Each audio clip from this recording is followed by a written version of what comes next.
Another one of the forms of general motion of a fluid particle is that of linear deformation.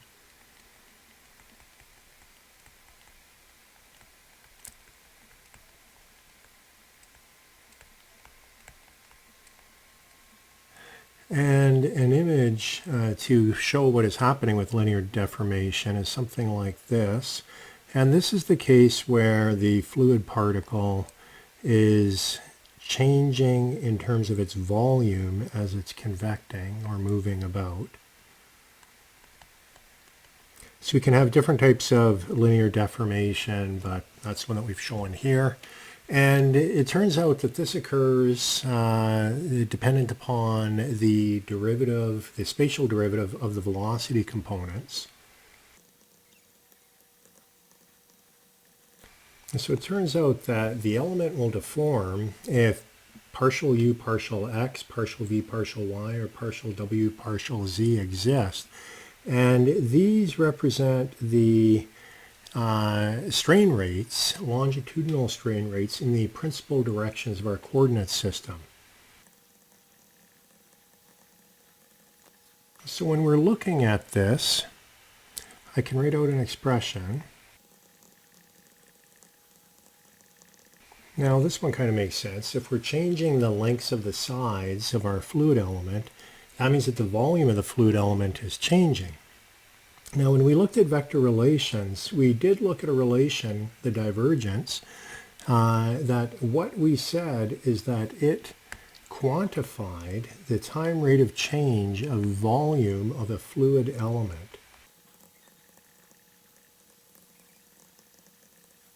So what we said is that the time rate of change of a volume element or a fluid element per unit volume is given by del dot V, and that was the divergence vector operator, which we said operates on a vector.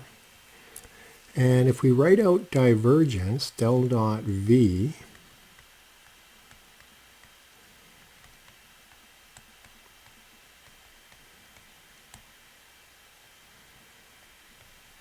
that then gives us a quantification of the volume dilation rate. So either the fluid element is getting larger or smaller, but the volume would be changing. Now, that would obviously be for a flow that we would call compressible, one where the volume could change.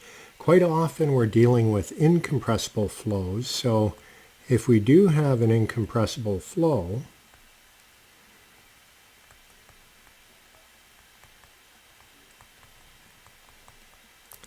recall when we looked at the continuity equation, we said that for incompressible flow, del dot V was equal to 0. And that's basically saying that the dilation or the volume dilation rate for compressible flow is 0, which would make sense because what that means is that for incompressible flow, the volume remains constant. That is, it does not change as the fluid element convects and moves.